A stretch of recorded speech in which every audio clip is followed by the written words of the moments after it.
QB2, where are you? We're about to figure it out. Who is the QB2 for the New York Jets? And what's left to do? Left to do with it in free agency. You know, Darren Muji, he's been cooking. He been the first 3 days. This man, he been cooking with gas and adding a whole lot of players to this team. So, what is left to do? We are going to talk about that. We're going to talk about this and everything else because we are live. It is Boy Green meets Wudi. Can you guys help us get a jet chant here? Yeah, going. Oh. Okay, right. Come on in. Yeah. Go. Okay, let's go! J-E-T-S, Jets! Let's go! J-E-T-S, Jets! Let's go! There you go! Third Party Thursday. Chris joining us here on the program with a capital P here on the program. Jake Asman, come on down. How you doing, good sir? Wow, what an intro. I mean, Boy Green is known for having the intro, but Wudi, that was unreal, man. Thanks for the kind words, son. We are men of many names. My favorite Austrian Jets fan right there, baby. Boy Green meets Wudi.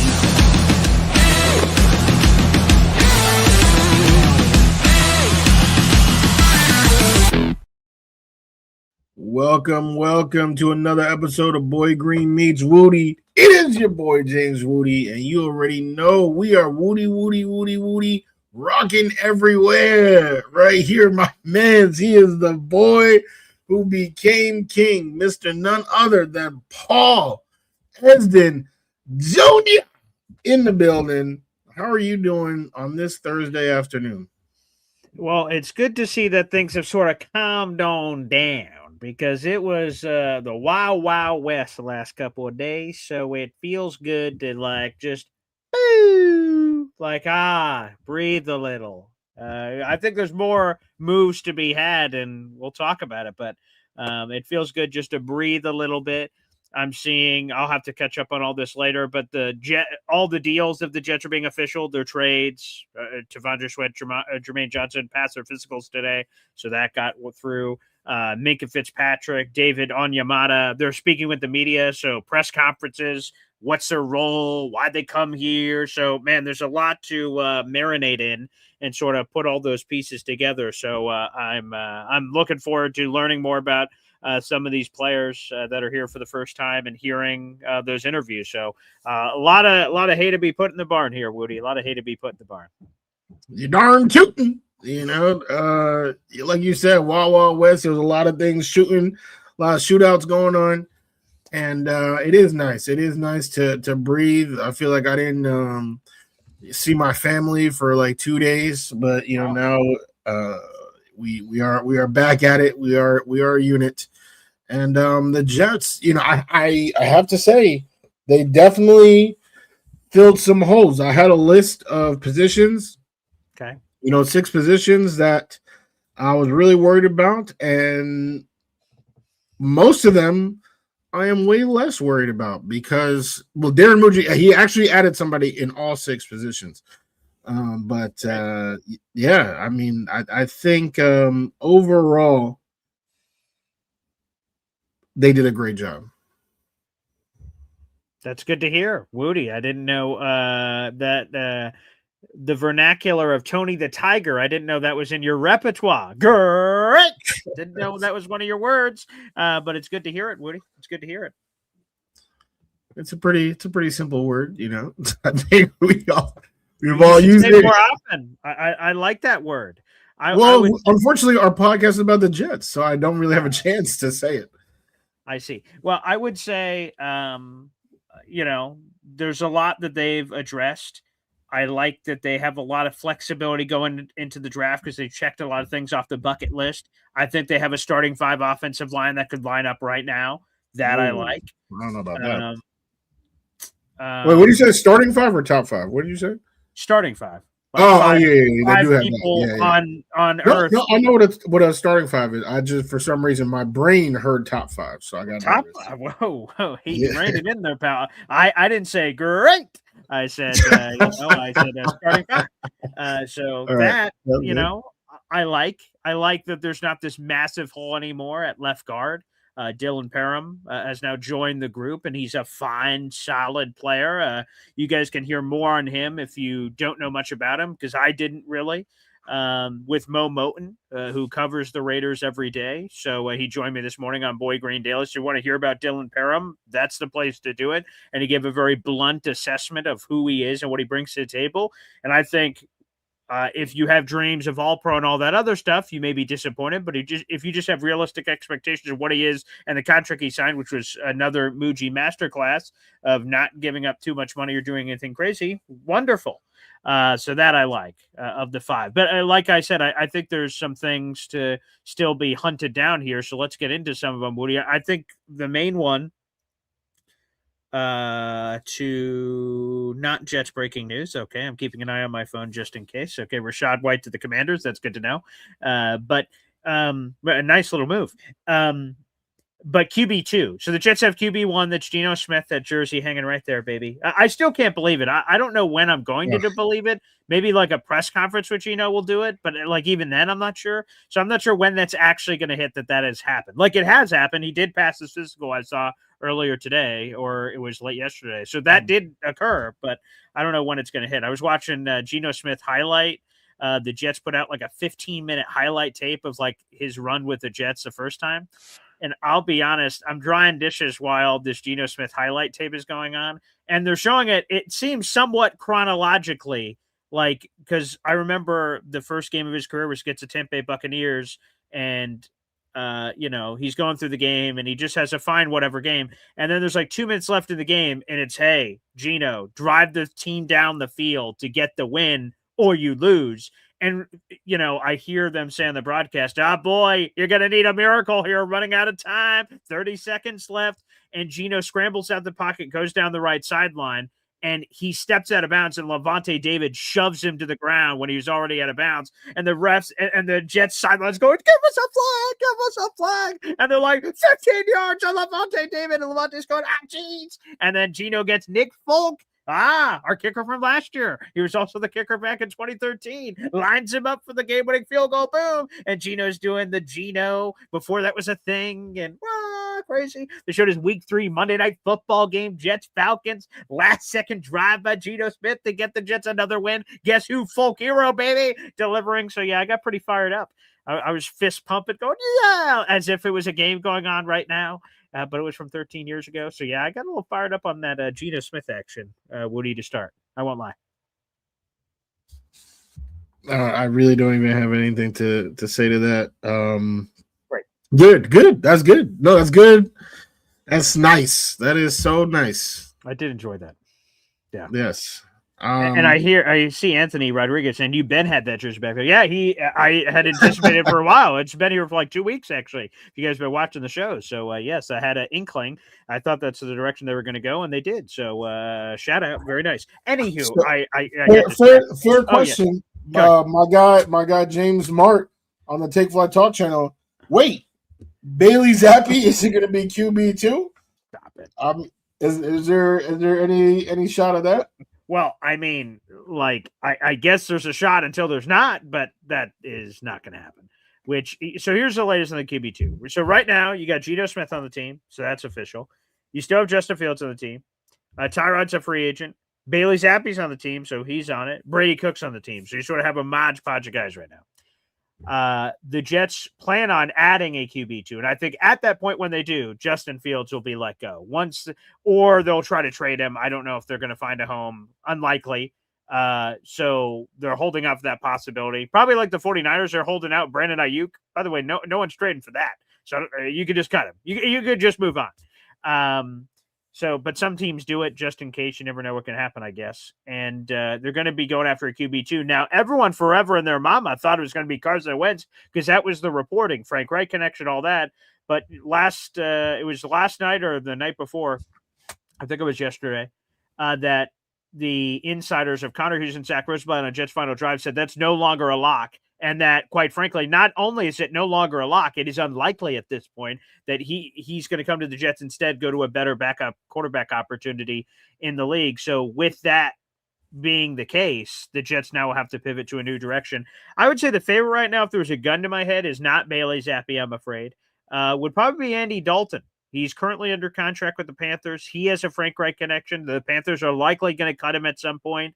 Worst case, they trade him to the Jets for that 7th, 6th-round pick swap if they just have some desire to build their entire quarterback room through trade.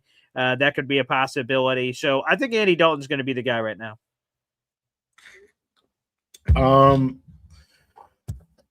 I think we said this on Tuesday that Dalton, that's not a bad option. The last couple of times he's played, he's been solid. We've seen a lot of horrific QB play up close and personal, and I don't think Andy Dalton falls in that category of horrific. He's just a nice veteran to have. He's helped Bryce Young.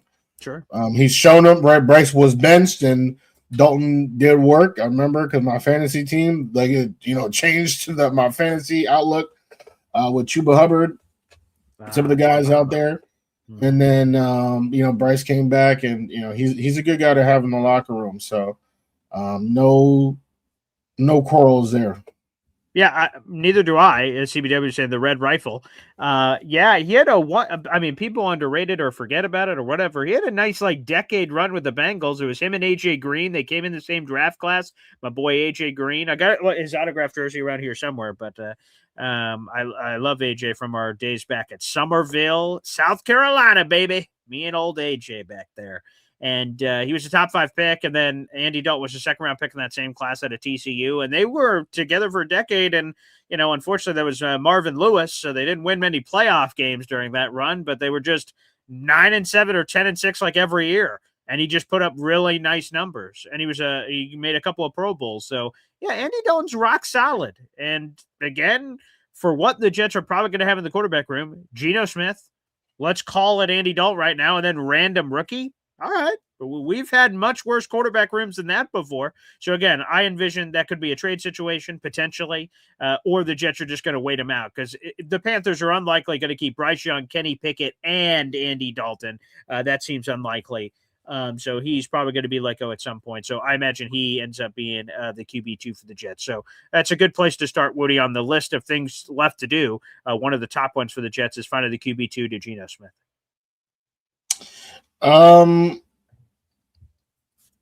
Yeah, I guess this franchise is too comfortable just giving guys keys. Giving guys keys. I'm not sure if somebody who cost their coach's job the last 2 consecutive years should just be handed something, especially when the current coach that he's playing for is on the hottest seat in the NFL.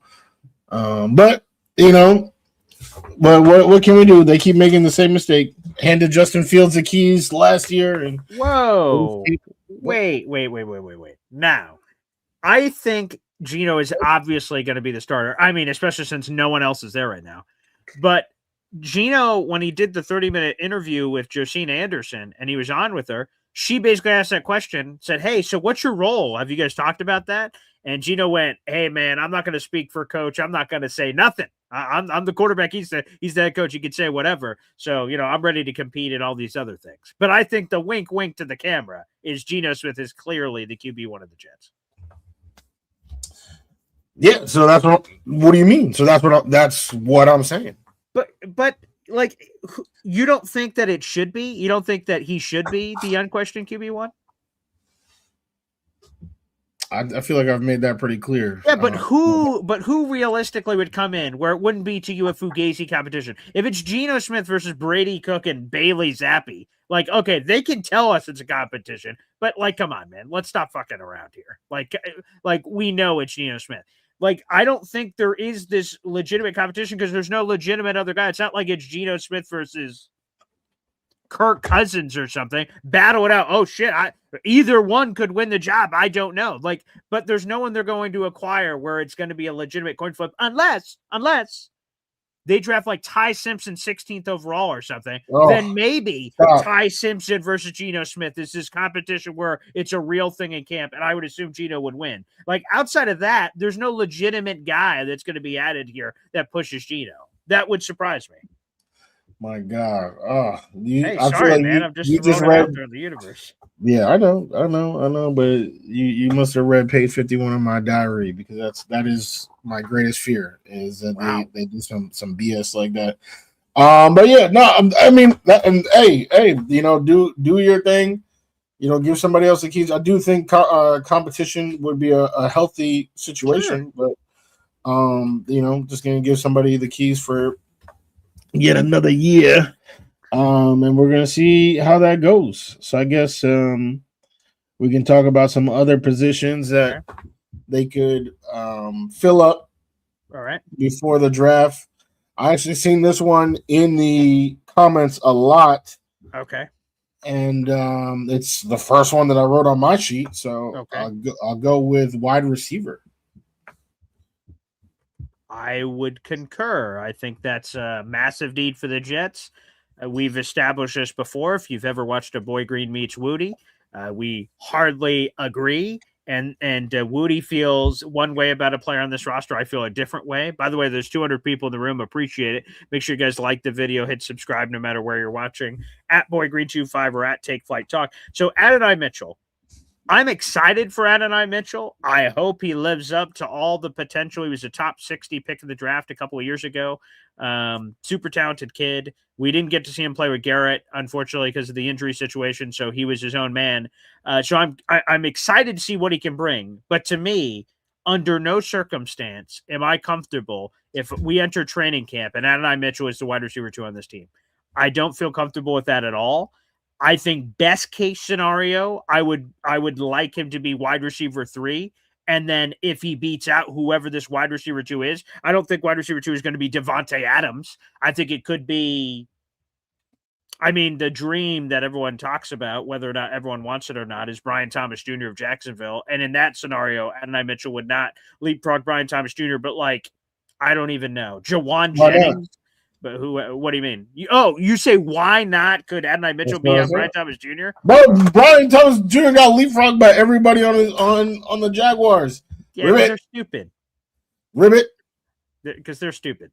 Yeah, okay. Yeah, they can play those stupid Frogger games in Jacksonville. I'm playing the real games. Pro Bowler Brian Thomas Jr. ain't getting passed by Adonai Mitchell. But whoever. They offered Justin Fields a Pro Bowl, but keep going. You're right. Yeah, I think one person having a Pro Bowl with 6 touchdown passes and 1 pick versus one guy having a Pro Bowl with 87 catches, 1,200 yards, and 10 touchdowns is a little different, but different strokes, different folks. The fact of the matter is that I want a legitimate number 2 there. And if somehow Mitchell beat out that number 2, then that's a great day for all of us. But I'm not comfortable with him being wide receiver 2. I'd rather be wide receiver 3. So that means the void is at wide receiver 2, trying to find that guy. I don't think that guy exists in free agency unless you sign like a Jawan Jennings, but I believe he's still out there. I got to keep an eye out on the latest in the free agent market. But that would probably surprise me if they went that deep, because Juwan, I imagine today is too expensive. But if we start going a couple weeks down the line and free agents hang around, maybe that's where you can get a deal. So probably your best line is via trade and trying to see if you could get a guy that way to potentially be your wide receiver 2, because I don't really see it in free agency. That's very true. And that was actually along the lines of what I was going to say, is that the wide receiver situation, I'm really starting to fall in love with the idea of using one of the first round picks in drafting that wide receiver next to Garrett Wilson. And now what you've done is really just secure, you hope obviously that the receiver you draft is going to be, a first round, give you first round production. And now you have a duo under contract for the next 4 years, and you don't have to worry about it. I really feel like that is better than any other option. I would even put that as a better option than trading for Brian Thomas Jr., even though it's kind of similar. You have more contract time, and you're not giving up an asset.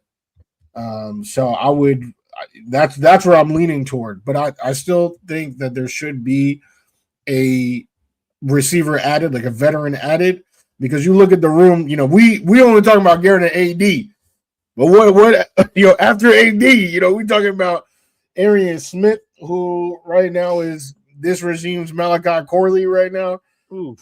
After that, Isaiah Williams, who low key actually had some offensive plays, but he's supposed to be special teams.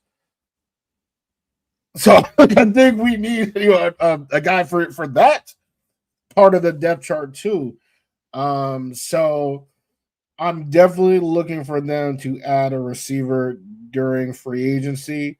But I think in terms of the wide receiver 2 specific search, I really think that's a first round type conversation.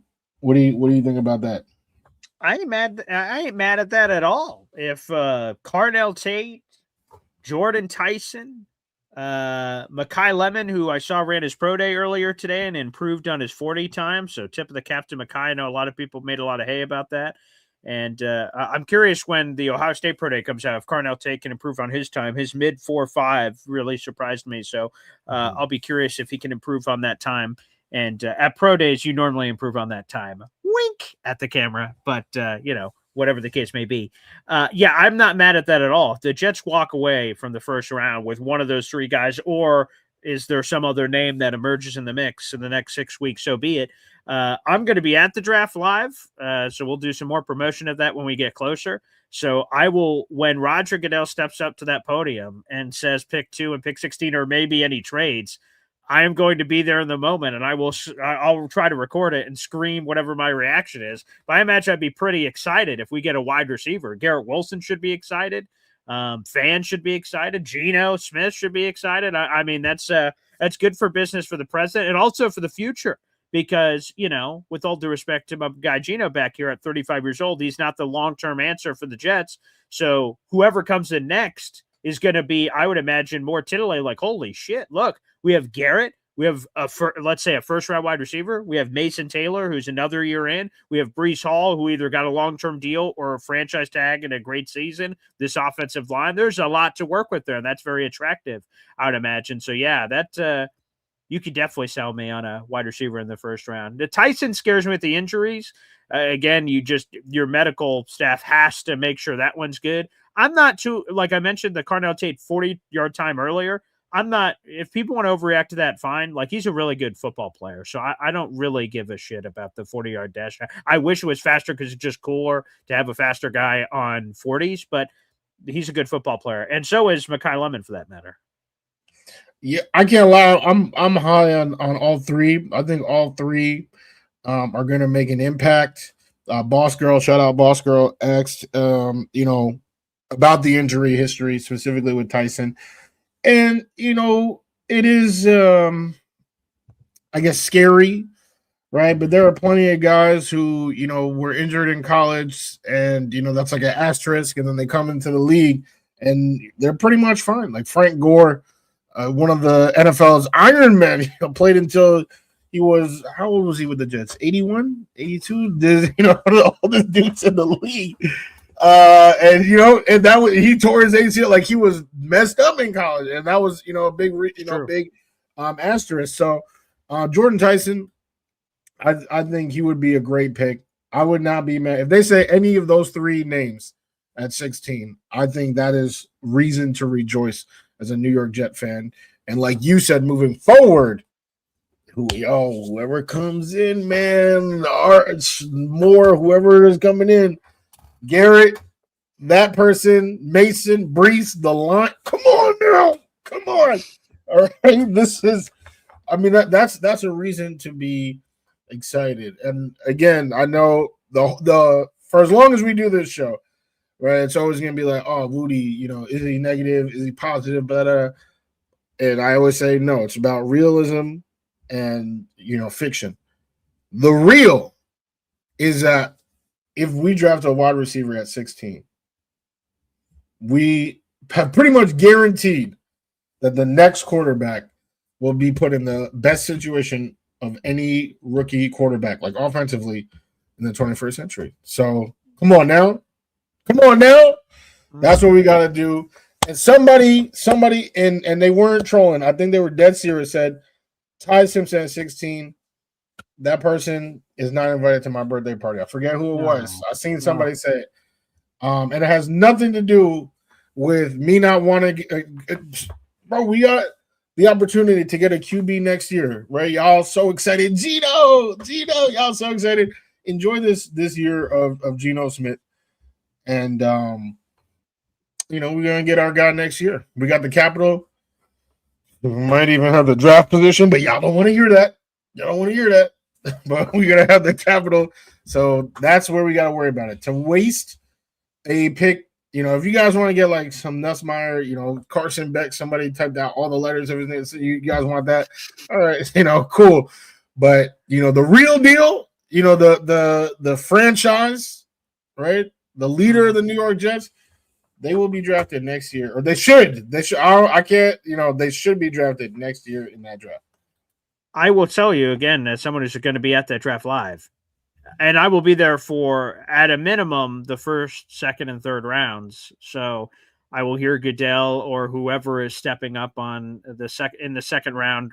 If they have a guest picker, sometimes they have John Abraham, Lavernius Coles, the Jets legend, or something that announces second round picks. There will be a reaction if Ty Simpson is taken with one of those first 4 picks in the top 44. That is for certain. Quarterbacks are volatile, exciting, like, oh no, what are we doing? Oh wait, yes, everything in between. So I wanted to get to this from Twitter. Danny in real life, who's a diehard Buffalo Bills fan, jumping in on this Jets show. I can't take credit for this, but Geno Smith is the best Jets quarterback since Geno Smith. Laugh, laugh, laugh, laugh. I get that people are trying to crack jokes, but get better jokes. 2015 Ryan Fitzpatrick, which Bills boy, you should know better than anyone, okay, in Buffalo Bills town. Ryan Fitzpatrick had 3,900 passing yards, 31 touchdowns. He set the franchise record, which still stands to this day. He has the most passing touchdowns of any Jets quarterback in a single season ever. He has the second most passing yards of a Jets quarterback ever, which is crazy to think. So, which, by the way, ironically or not, he only got that job because Geno got punched in the jaw. So Ryan Fitzpatrick in 2015 took over for Geno Smith. He stepped over his left body to the starting lineup. So, as funny as people are trying to be forcing jokes, it's not funny because it's not. But I like Geno. And again, let's see what he does. Let's see if he's matured. Mo Moton did highlight a point on the show that, right, like, it seems like Geno has matured a lot. But apparently and I didn't hear about all of this, there were some immaturity issues for Geno last year. Apparently after a game, he's heading to the locker room and he flips the bird at a fan who was like nagging him or whatever the word, egging him on or something. And he flipped the bird at a fan. A 34, now 35-year-old quarterback shouldn't be doing that. So there is still some level of immaturity issues that exist for Geno that existed way back in the day. So, we just got to see how he's evolved. But no, that Geno is not the best quarterback since Geno. As funny as that joke would be, no, not there. Yep, have to agree with that. But oh god, that's so painful that I have to talk about Geno Smith for the next 365 days. It's 2026, and maybe beyond. There's been some chatter if he performs well, he would be the bridge for the next guy, so he'd be brought back. Well, we already know that's not going to happen, so we don't have to worry about that. Okay. Do you have a position that you would like to introduce? I do. Wide receiver. Oh, you do. So again, wide receiver. Let's see what else they could do with that position. The Jets, I mentioned it earlier, have a starting 5. If right now some football game against Mars had to happen, the Jets are like, well, here's our 5, trot them out, and they've got 5 to trot out. I think a sneaky position that people don't talk about enough is swing tackle. And a few days ago, the Jets had 4 offensive linemen under contract on the entire team. That was Olu Muiwa, there was Joe Tippmann, there was Josh Myers, and Armand Membu. That was it. Thankfully, over the last 48 hours, they've added some people. So Dylan Parham, he's your left guard for now. You've brought back 2 reserves, Max Mitchell and Xavier Newman.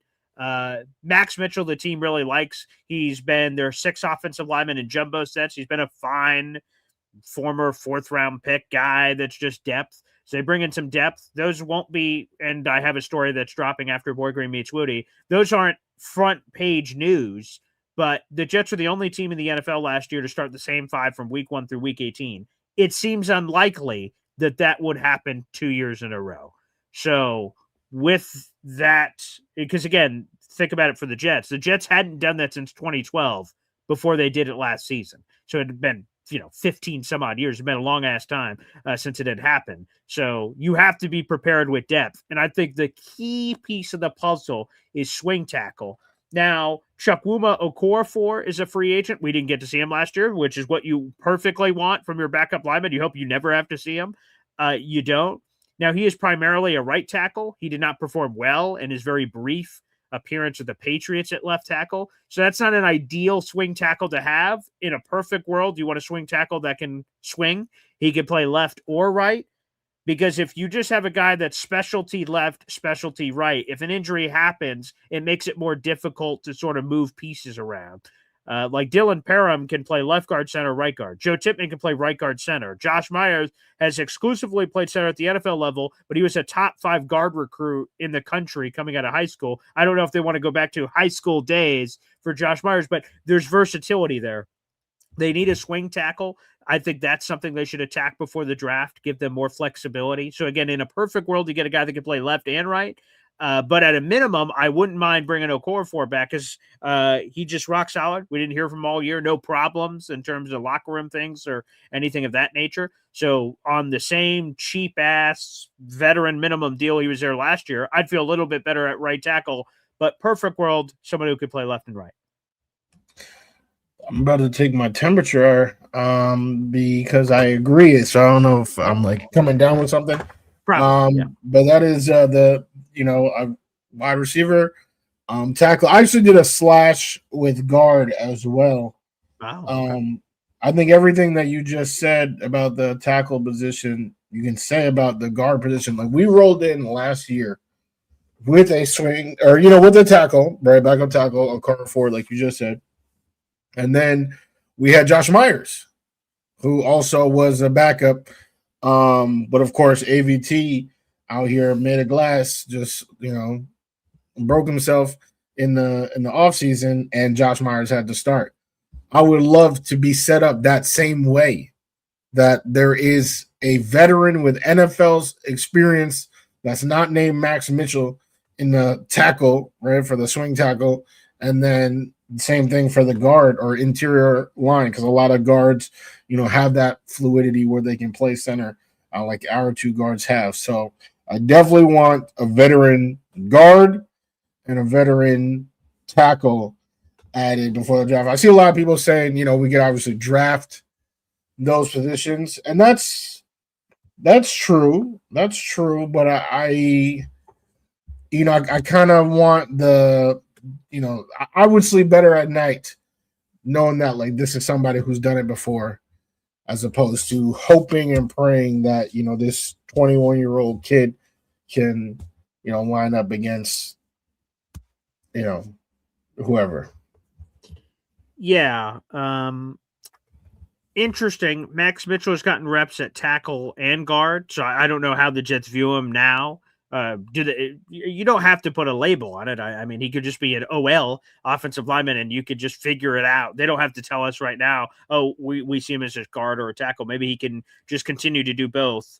Xavier Newman has been more so an interior player than tackle as opposed to Mitchell. So I'll be curious sort of how they go. But no, I agree. Get another guard, which again, there are plenty of offensive linemen out there now. How good are these offensive linemen? That's up to interpretation.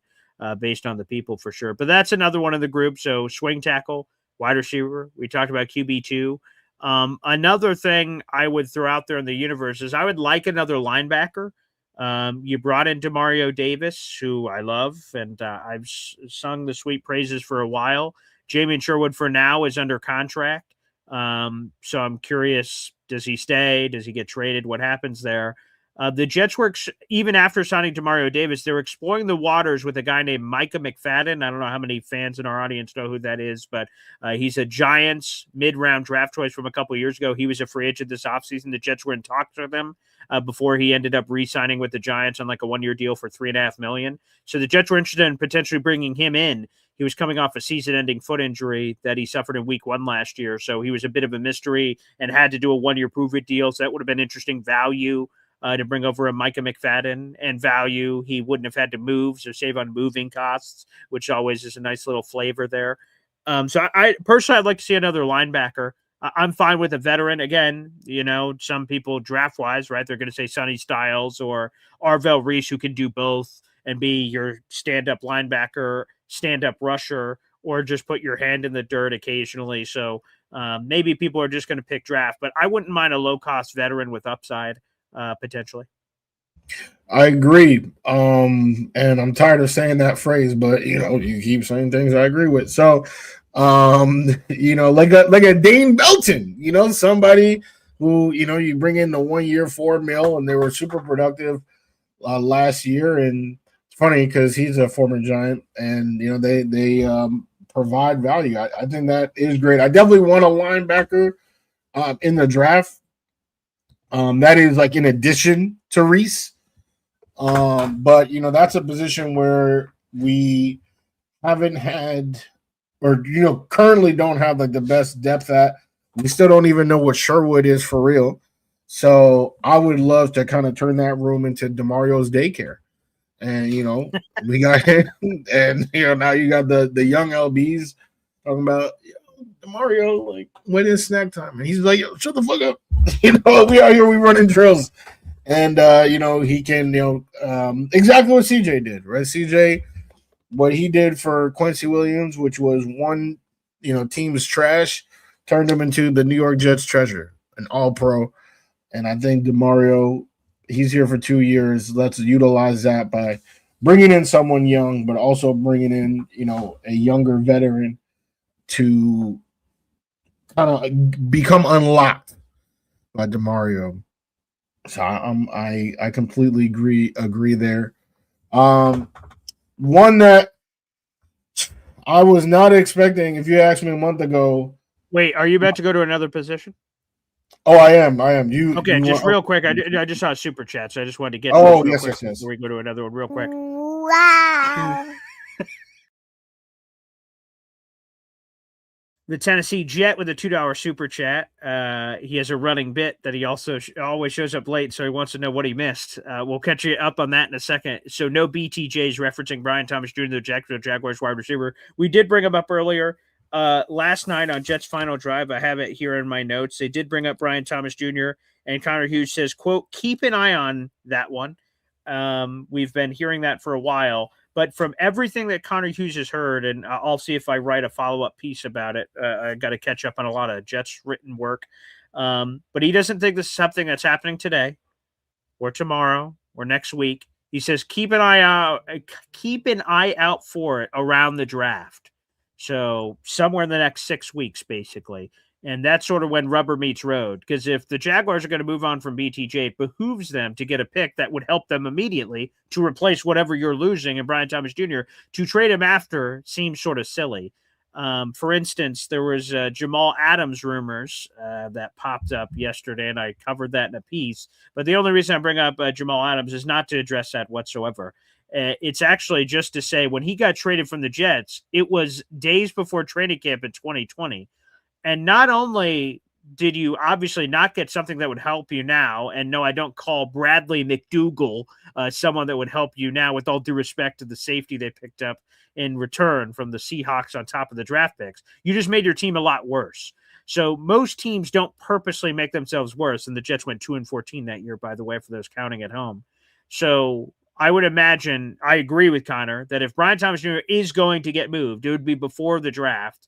And closer to the draft. So we will see what happens. So again, still possible, still up in the air, TBD, but Connor Hughes did say keep an eye out for it. So that's it. And just in terms of what you missed, we talked QB2. Again, Carson Wentz unlikely to come back. We talked about potential other options that could exist. I brought up swing tackle. We've brought up wide receiver. Obviously, that's come up, and now we're going to other positions. So, Tennessee Jet, appreciate your support, pal. Thank you so much for the super chat coming in here on the show. Another reminder, 300 people in the room. Like the video, hit subscribe, baby. Okay, earlier today, somehow we had 1,200 people in the room. So we've had some very popular shows recently, which we very much appreciate. Wudi, tell them real quick. Take Flight Talk, baby. My short yesterday actually had a whole bunch of viewership, a whole lot of engagement, so I appreciate that. It's where I'm reacting live as much as I can to news as it comes in. We got this show, the greatest 3 p.m. show of all time. Not my words, I've been reading it elsewhere. And we got the flagship show as well, Take Flight Talk, baby. Pretty much there, we got Abby, who's been covering the Jets for over a decade. She's out here. She's ranting. She's bringing the facts. And Michael K, no, not that one, my guy, the college running back, who's in the X's and O's. Sometimes he'd be missing the show because he has to practice. Not a game, practice, going over those X's and O's. So I love hearing his takes and his unique insight on the game that we all love. There you go. Beautiful. Well said. TFT, baby. So, guys, show your support. Again, like the video, hit subscribe. That's a free way to hit it. Which, by the way, real quick, I just want to give a special shout out. We continue to hit milestones on this YouTube channel, which very much appreciative of. And another tip of the cap here to another milestone reach. Again, 8,460 subscribers plus here on the channel. We're 5 away from 8,470. So it's been very refreshing. All the pops we've been getting in free agency. So thank you to the fans out there in the audience, 5 away from that. Wudi, I rudely interrupted you. You're about to dive into another position. Please. Yes, absolutely. And again, I did. If you had told me, March 1st, a position, which position do you feel the best about? This would have been one of the top ones. But now here we are, a few weeks later, and I don't know how to feel, and that is because our guy, Nick Folk Hero, has gone to Atlanta, and Cade York. I mean, I know we New York and all that type of stuff, but come on now. York. It's I'm not loving that. Okay, hasn't played in a couple seasons. I'm looking at I actually Googled Spot Track while the intro was playing because it just hit me what are some options? Oh, they're not looking great, but Matt Prater. He came in for the Bills last year when Tyler Bass got hurt, and he was, spectacular. There was a day where he was like the biggest leg in the NFL. Now, since then, all these kids keep coming in. Whatever they be feeding this young generation, seems like they all got big legs. But Prater, he was that guy. I felt like he was like the pioneer of the 60-yard field goal. And I think we have found success with the older kickers, Greg Zuerlein, which is so, just a quick aside, Greg Zuerlein had 2 fantastic years for the Jets. And for some reason, people only remember that 3rd year. But if you remember the whole history of Greg Zuerlein, he broke the franchise record for longest field goal. He led the team in points scored. I forget which year it was, but it was by a large margin. So we've been finding success with these old kickers. Zuerlein, Folk. I'm saying give Matt Prater a call. Ring, ring. And get this boy, or get this man, this grown man kicking for the Jets because Cade York, and I know they're trying to have a competition, but let's just get this old man in here and call that a day. Matt Prater does have all balls. Can confirm. Definitely he's old as hell. But, again, I would say this. If anyone's looking sideways at the kicker room, which right now is Lenny Krieg of German descent and Cade York as the room, remember, the Jets signed Nick Folk 3 days after training camp started, and he ended up being the kicker. So maybe the day one starting kicker ain't even on the roster. Or maybe to Wudi's point, he wants Matt Brady, who clearly isn't on the roster at this point. So that could be something to keep an eye for. Again, I couldn't agree more at kicker. I don't blame Nick Folk.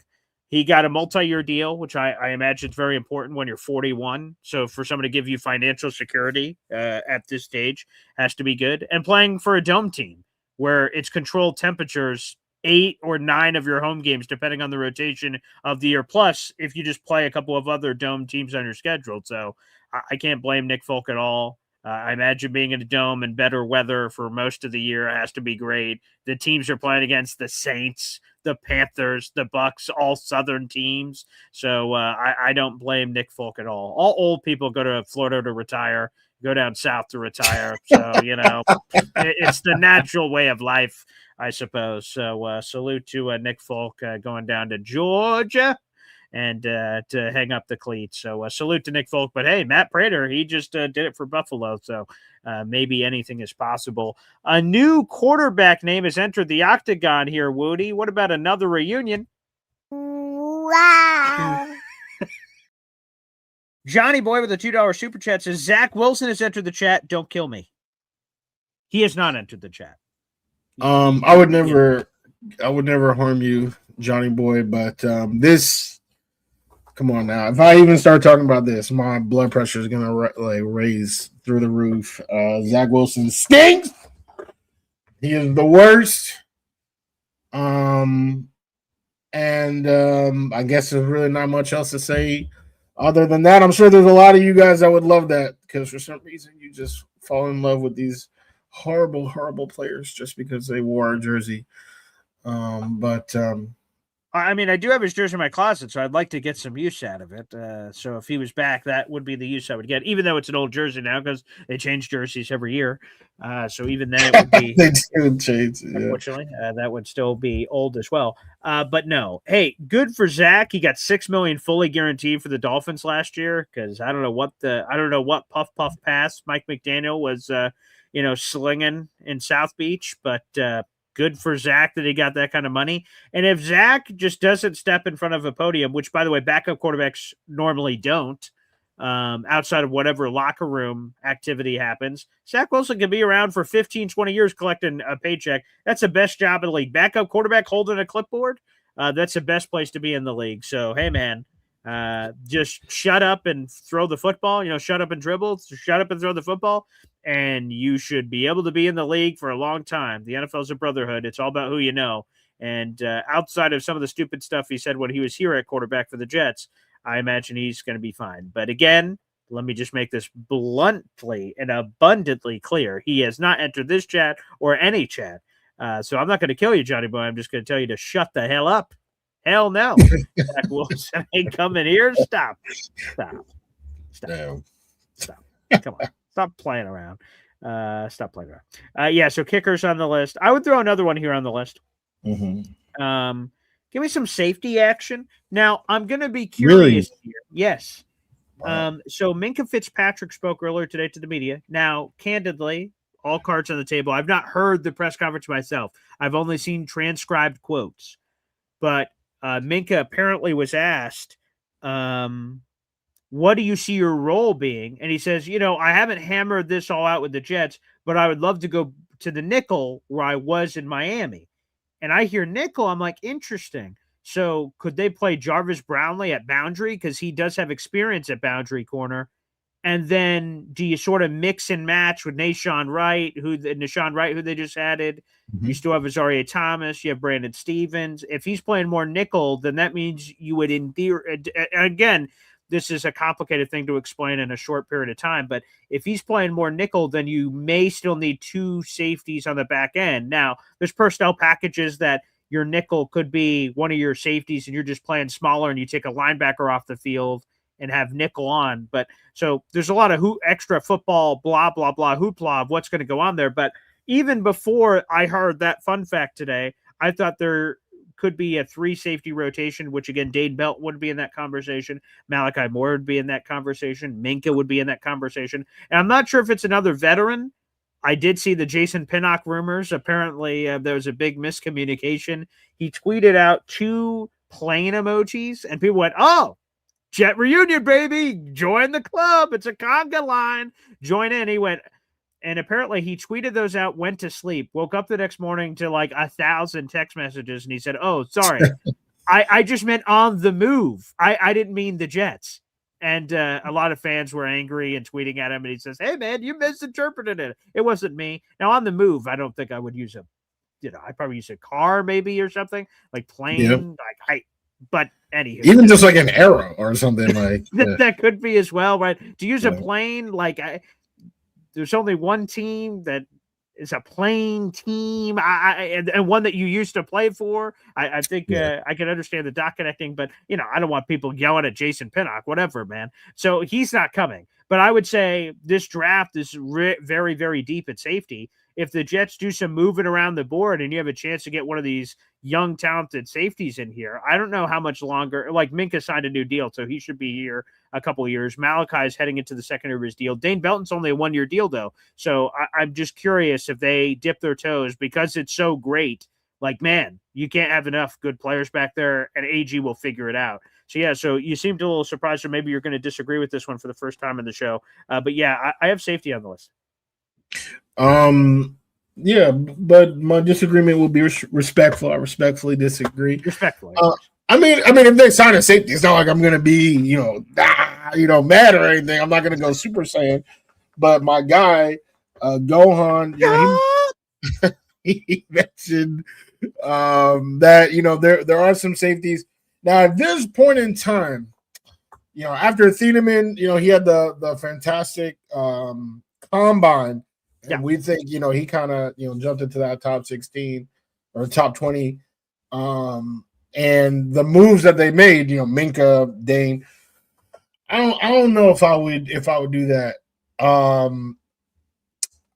wouldn't be mad if they did, but I'm not sure if that would be my top choice. But like if McNeil Warren is there at 33, there's I'm forgetting his name right now, Kilgore. Right, a little bit later, right? I've done some mocks where he was there in the 4th round. I think there are options where they can get a safety so that they're rolling with like this rookie safety, Malachi Moore, Belton, and Minka, and I think that would be fantastic. And you have that security of if Belton, isn't what he was last year with the Giants. Oh well, you got this young cat. But if he is, then you just have an embarrassment of riches, So I think I would want to supplement that with the draft. I think getting that next young safety is pretty high on my list. In terms of going into the draft and positions that I would want to get. Obviously, edge is at the top, but after edge is wide receiver and safety, and I think we would be set for it's a more long-term option because even with Minka under contract, and honestly his contract was like the only thing stopping me from grading that move in A+. I feel like it's a little rich. It's a little rich for your boy. We don't know if he's going to be Minka by the end of that contract, so I would like to have a safety here to be that safety net if he's not. Has that? I'm not saying this like a jerk. I'm saying this because I may have missed it because I've heard conflicting reports. Was the Minka contract you saw 3 years for 40? That is what I saw. Okay. Was I misled? I was misled? No. That's what I saw, but I was slightly misled because I saw someone else put a different number out there later, and I haven't had a chance to verify and go back, but I heard 3 year 40. And if that is the case with his contract, we're talking about 13.3 per, and that was like 12th and again, free agency's happening. So I don't think there was many massive safety deal. 1, 2, 3, 4. So yeah, well, let me not talk at a turn. Let me double check and see if they updated the numbers real quick on Over the Cap. Let me see where they put it was like 7th when I saw when I looked at Over the Cap. It was so this is what I'm talking about. I'm curious what changed. is they have him at a much higher number here on Over the Cap. They have him at 16.5 million, but that doesn't make sense for 3 years, 40 for it to be that high. That math But doesn't isn't make that any sense. like his old deal? His deal with the Dolphins was. But I believe they ripped it up, and this 3-year 40 is new. That's why I'm saying I was a little Mm. confused. So I'm going to have to go back and do some more research into the contract details to see what's up, because 16.5 and him being, what did you say? 7, 1, 2, 3, 4, 5, 6, 8 now because of a new deal that went through. So him being potentially 8th or being 9, 10, 11, 12, 13, he would be at 14. That to me is a significant gap in the marketplace. So I am curious, what's the truth on the contract? Is it just 3 for 40 brand new scratch? Is it 3 for 40 attached to the last year, which sort of fudged up the numbers? I'm going to have to double check the numbers. Gotcha. Yeah, that was my understanding. JD Sir City, I think. Also, based on his verbiage, that's what I thought. Like, he had the last year of the deal that he signed with, Miami, and then or Pittsburgh rather, right? That, and then we just do 3 years for 40. Tacked on the end of that. But yeah, I'm not sure. I'm definitely not 100% sure, but definitely a good move. Like I said, all around. Just that's a little rich. If you're looking at Over the Cap right now. He's like one of the oldest dudes on the right. There's some guy, what's his name, Derwin James. Like, there's some guys there, but he's one of the oldest. I'm like, damn, looking at that. So in 2 years, I would like to have had a safety, and if it's one of these two names that are on our screen right now, I'm very confident that they will be, high quality safeties. When Minka's contract is running out. Also, I hate when they do stuff like this. So on Over the Cap, you see it says 30, right? Yes. I'm assuming. Yeah, he's 29. He doesn't turn 30 till November. So, like, why are we trying to age people? Like, I'm 32. I don't turn 33 until next month. So don't stop dropping the 3 threes on me, okay? Let's not rush it.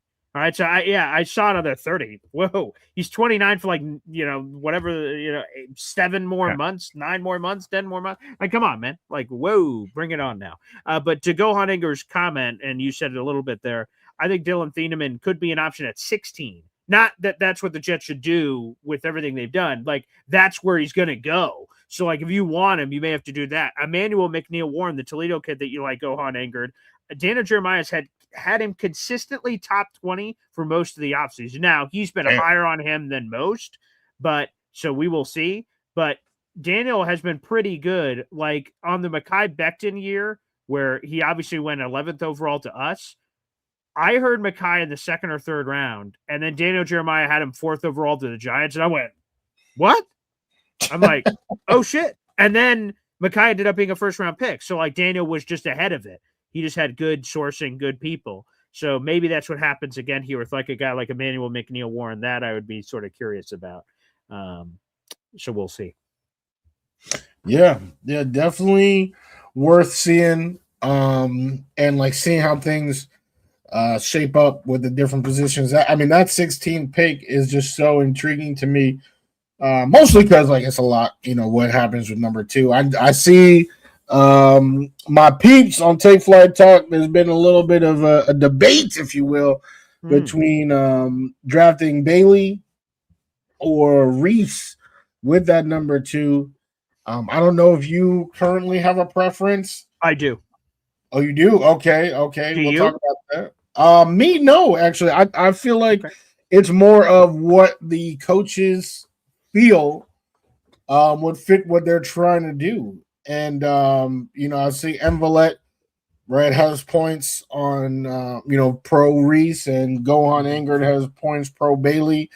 I probably got to talk to our guy, the man, the encyclopedia, Ryan Roberts, my God, my favorite person that we've brought on the show. He's about to be on the show in a couple of weeks. And he's going to give us our 2 cents. Maybe that's when I'll formulate a preference because, his insight is gold. But right now, I'm cool with whatever the coaching staff rolls with or feels comfortable with. Yeah, for me right now, gun to my head, things can change, I guess, and it's been this way for a little bit. Arvell Reese, I feel like is the guy. he had a terrific combine, but like people like because of Sonny Styles combine, like people forget about how good Arvell Reese looked at the combine. And it's not just the combine, of course, but like he had a spectacular performance, but it sort of got lost in the shuffle. He could just do it all. The versatility intrigues me, especially with how the rest of his defense is lining up. When you look at David Onyemata, when you look at Tavondre Sweat, Will McDonald, Demario Davis now, you just look at the front seven, Harrison Phillips, Jawan Briggs, and you're like, wow, I can see this very versatile chess piece lining up opposite of Will McDonald and going crazy, stepping back with Demario Davis and covering the middle of the field, and just sort of just like boop, boop, boop, boop, boop, like just going crazy. And that is super exciting. The fact he's only 20 is super exciting, that we already think he could be this, and he's got this incredible runway of how long in theory he could play, which was exciting. An exciting thing about Brees on the offensive side of the ball, he was so young. He's 24 and his rookie contract over. He just got franchise tag, 24. So like there's just so much more meat left on the bone when those players hit. So that to me is super exciting. So the versatility for me on Reese is a big reason. The upside, what he is already, like people are calling him boom bust, but it's not just a boom bust thing because he's just a really good off-ball linebacker right now. Now, off-ball linebackers don't normally go second overall, but people are making that case for Sonny Styles. And then there's the edge rushing upside of where, and Arvell talked about at the combine, he wants to be an edge rusher full-time at the next level, but he's cool doing whatever the defensive coaches ask him. So right now I'm on Arvell for all the pro Arvell reasons. The only thing that scares me about Bailey is I love the straight up production. There's no projection necessary. He had 14 and a half sacks last year. Like the raw numbers are there, but the run defense shit scares the bleep out of me. Now, again, if you have David Onyemata, Harrison Phillips, Jawan Briggs, Tavondre Sweat, maybe you have enough run defense guys that you don't need David Bailey to be a beautiful, perfect edge setter in the run game, and he could just go do what he does, and he's a hired hitman. But you sort of have that with Will. So I don't know if I want the same things on opposite sides. And again, they're not exactly the same player, but just the archetype of like pass rush use, run game questionable. That part sort of makes me a little nervous. Shout out to my guy, or our guy, James Kennedy, for literally saying the same thing. Like, it could be Will McDonald 2.0. Yeah, there you go. Right? Nervous about, again, another guy who can't set the edge. Bro, that I'm worried. I definitely don't want I don't even want Will McDonald 1.0. So to get 2.0 would be wild. Well, I'll trust the staff. Like if they take David, like again, I'm going to be at the draft. If they take David Bailey, I'm not going to boo the pick. I'm like, holy shit. They're going to say all kinds of wonderful things about his numbers and how disruptive he is. And again, if you watch the college football playoff, he was blocking passes. He was like just blowing people the hell up. Like again, that's exciting. And I have to trust their judgment. And some people won't because what we saw last year, but I'm going to trust the judgment and say, hey, they know whatever they're looking for. They have the choice of anyone. So they weren't forced into a decision. They didn't have to sell themselves on a David Bailey. If they go in that direction, they could have had David Bailey. They could have had Arvell Reese. They could have had Ruben Bain. They could have had Sonny Styles. They're the choice of the whole lot. You just got to hope they make that, with knowing everything they know, that they make the right decision. So if they pick him, I'll trust the gut and say, all right, let's go to war. Yeah, I mean, that's a good point. Some people it's going to be harder to trust their decision making than others. And as you guys already know, I would have been fired Aaron Glenn 7 times already. So I'm not holding any punches. I do not trust him to draft a quarterback or evaluate anything about the quarterback. I think he just proved that again. My God, giving this man keys. Oh God, I can't even think about it. But on the defensive side of the ball, maybe like he worked with Aiden Hutchinson, who was a beast. And I kind of feel like can't miss, but he was missed. He wasn't. They didn't even the Jets, didn't even draft him. So I can't say that, right? Because they I believe that was Trayvon Walker who they picked over him that year. So over Hutch, you're talking about? Yeah. Yes, it was Trayvon. Yeah. So, Hutch, came in and, was fantastic. So this is AG's chance to get another player on the D line to wreak havoc. So, hey, by the way, just to put some respect on Trayvon Walker, like this is his seasons. They've been inconsistent. 3.5 sacks, 10 sacks, 10.5 sacks, 3.5 sacks. So like he hasn't certainly been Aiden Hutchinson, who has a much higher floor, but and ceiling for that matter. Like both, he is both. He's a better player, obviously, but like Trayvon hasn't been too shabby, man. Yeah. No, and I didn't mean it like that. Like, oh, Trayvon Walker, but like I was just saying like.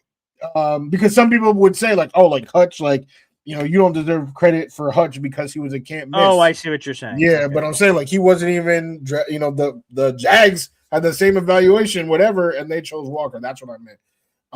But yeah, so I'll give AG, credit for that, and we'll see. So that's what I'm saying. Now that we're in a similar situation where we need a pass rusher that can pretty much do it all. Whatever his choice is, I will respect based on that. Like that's what I'm saying. And like I said, I don't trust QB evaluate. There's a lot of things I don't trust, but I will choose to trust that. Shout out to our guy, friend of the show, Macho Talk Sports. He's out here on the Take Flight Talk channel. And I can't lie. Gotham City Bane is still one of the best nicknames of all time. I would not be mad. For me, it is still a 3-horse race. I think the fan base has just eliminated him. They're hearing the short arms. They're all nervous. They don't like T-Rexes. But for me, it's still a 3-horse race. I love this guy's passion. I feel like intangibles. Obviously, I've never met him in my life, so I'm really only going off of, the footage that I've seen. But it just seems like this guy is somebody who is dedicated to the game. He's a dog. He's an animal. He's tough. He's strong. And I would love to call him a New York Jet for. Who are your three? You said you think it's down to 3. Who are the 3? Reese, Bailey, Bane. Oh, so Sonny Styles is out for you. Well, I didn't say, but I mean, Sonny Styles is, I mean, he's not on the edge, and like I feel like no one was talking about him at number 2. Like now, yes, he had a great combine and people, but I would say pretty much from the get go. It was between these 3 guys. Yeah. Even like while the season was going on, we were talking about Bane.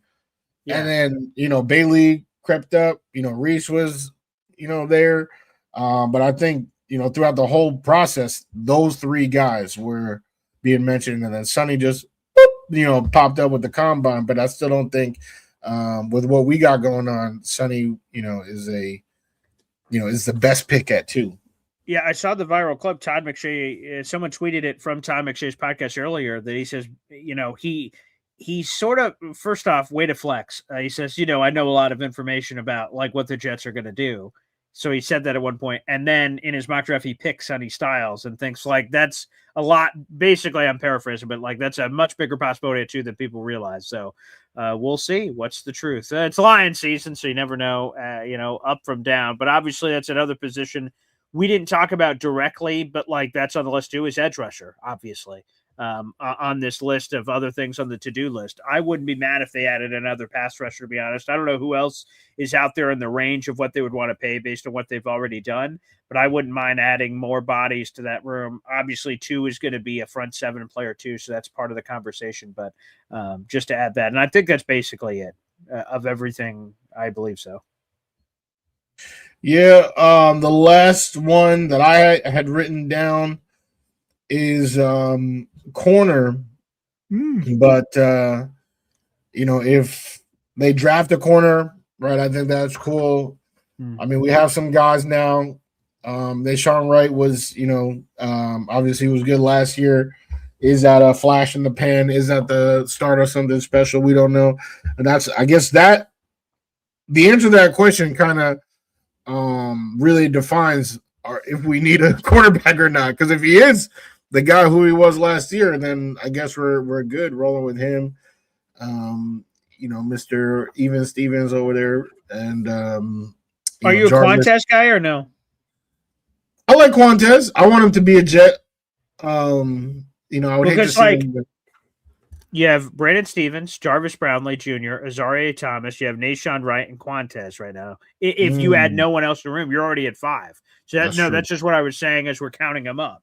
Like, I like Quantez as well. but I'm trying to figure out the rest of the room because Nashon is making the roster outside of something crazy. Brandon's making the roster. Jarvis Brownlee's making the roster. Zaria Thomas is making the roster. Quantes is the bubble. And then if you sign or trade for anyone else, now we're in real danger zone. Depending on your NFL team of choice, they keep between 5 to 7 corners, and 7 is very rare. So normally it's in sort of that 6 range, and one more guy, and Quantes is on the bubble.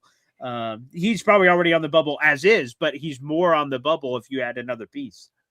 That's true. That's true. I wouldn't want to see him gone, but the corner. Like I'm thinking about someone.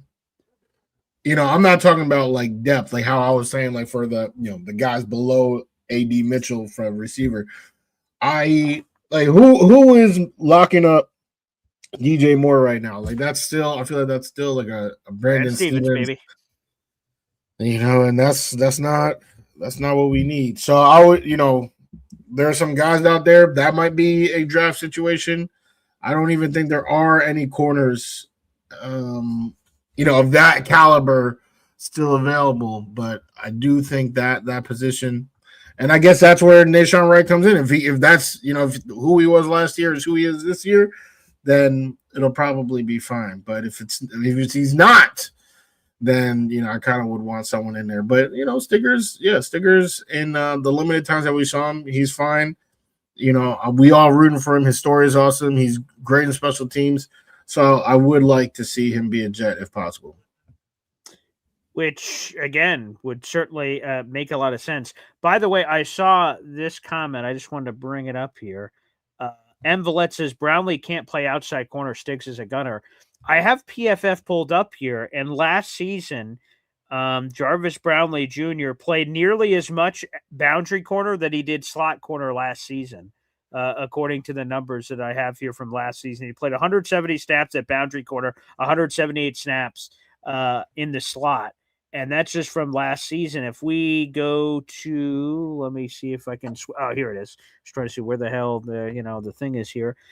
In 2024, he played 700 snaps at boundary corner, 100 snaps at slot corner. So he has plenty of experience, as a matter of fact, according to the numbers at boundary corner here in his career. So I strongly push back on that, where people say he's not a boundary corner. That's one of the things. The Jets got him and said, we think he'd be better in the slot, and put him there. But the analytics say absolutely he can play boundary corner, which, again, depending on how they view the Minkah situation, maybe he is someone we haven't been considering at boundary corner. Yeah, I definitely think he has that versatility. I'm seeing some pushback, like Boss Girl was like, oh, that's where he got some penalties. I can't lie, he was definitely liable for some penalties. But I think that's also where he got, the first turnover that we forced, 8 games into the season. That was when he was on the boundary. So, I feel like you gotta take the good, take the bad, take them both, and there you have, the facts of Jarvis Brownlee. So I'm cool with that. I'm expecting Azaria, if he's healthy, to have a nice bounce back season. Because I think a lot of us were super high on him when he was drafted. He was looking like locked down. So hopefully we can see some of that on the field this season. For sure. Is there any other positions you wanted to get to, Woody? No, I think we covered them. Muji covered the rest. Talking about. But I feel like this was a nice, great group discussion. I mean, both YouTube chats are just popping. Take Flight Talk, Boy Green 25. We out here, and I love the engagement. I love, as do I, James Wudi. So thank you. We have 400 people in the room right now. Again, if you got a laugh from this show, you got some information from this show, anything, make sure you guys show your support on the way out, whether you're watching live or after the fact. Like the video. You hear people say that all the time on YouTube. Like the video. Like I said, some stupid thing that we're just supposed to be taking care of. What the? Let me confirm this story that I just saw. Oh my God. It's Jets related? It's sort of Jets related. Let me see. I don't want to say something if I can't confirm I got a text about it. I want to see that it's real before I do this. Let me see. Oh my goodness. It's Oh my not let me see. I just need to do a quick Twitter search and make sure I have this right. Maybe a false alarm here. Oh, no, it is not. Okay, let me Oh my god. okay, it looks like it's okay. This is sad news. That is, Former Jet Bryce Huff just announced on his Instagram he's retiring from the NFL. Wow. Okay, so there you go. Bryce Huff retirement. That caught me off guard. So former Jet Bryce Huff. And man, what is a that an injury or something? What is I'm the not sure. I'm gonna have to go back to his Instagram and see whatever the hell this is from. I'm unclear. I'm not seeing any reason for why he did it, but again, Bryce Huff was a fun Jet, and again, an undrafted free agent that we all loved. So, wow. Yeah, I thought he was just making plays last year for solid Niners. I was expecting him to be a Titan this year. I don't I know. was too, all things Yeah, considered. that's why I'm like really confused. And he's not old, so I, obviously wishing him the best. And sorry to hear that. That's why I asked, is it injury or whatever. But yeah, Bryce Huff, appreciate his time. With the Jets, and obviously wishing him the best for him and the fam. Hopefully, it's not a health issue that's forcing his hand. Yeah, so I'm seeing it here. There's a full video. He didn't release a statement like normal people. He did a video, and he's off in a beautiful place wherever he is. There's beautiful blue skies around him. And he said, instead of it was too long to post, so he said I wanted to do a video reading it, and it's him in some beautiful mountain hill setting of some kind. And yeah, I can show people real quick on the phone as he's reading this. Here is Bryce Huff. That's his official Instagram. He's in some beautiful place with a beautiful blue sky there, and he's reading a statement he prepared of his sudden retirement from the NFL. So, like I said, I don't like sharing stories before they're confirmed. He is 27, by the way. He turns 28 in April. Man, his flame shone bright, but exited very quickly. The good news is for Bryce, he goes home.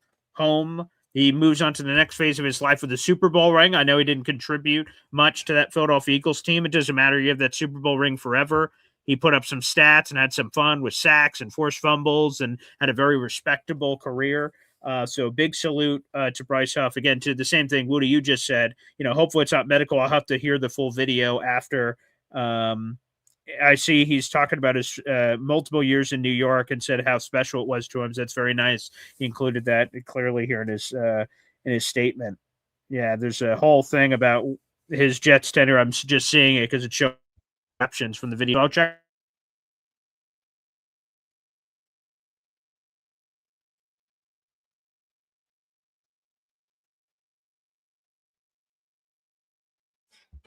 I don't know if Boy Green is frozen for you right now. He's frozen for me. I don't know if I'm frozen. Oh, okay. Oh, yes, that was you. You were frozen. I thought it was me. Sorry. I was about to start singing "Let It Go." I thought it was you too. Yeah, because was it me? Oh, maybe it was me. No, I think it was really me. But I saw you. It showed you buffering first. I'm like, look at this. And then I saw me. I'm like, shit, it was me. So long story short, again, I don't know where I got lost there. But anywho, Bryce Huff is set to retire. He's only 27. Hopefully, it's not serious medical reasons. I'll have to double check his Instagram video after. I'll write a story about it. But good for Bryce. He had some nice words to say about the Jets. So on our way out, again, if you got any information like news like that breaking, or you enjoy the show or anything, like the video, hit subscribe, and keep spreading the gospel for all things on Take Flight Talk and here at Boy Green 25, Woody. Yeah, absolutely. Appreciate every single person in here. I love coming in here talking Jets with obviously my guy right here, the boy who became king. But everyone in the comments, we read them all, right? We try to react to as many as possible. Even my peeps on Instagram, appreciate you guys as well. And we're going to be back. As a matter of fact, I'm pretty sure I can confirm this for all my Take Flight Talk followers or subscribers on YouTube. we should be going live tomorrow. So, we taking flight, and I appreciate your time. Thanks, everybody. We'll see you next time. Take care.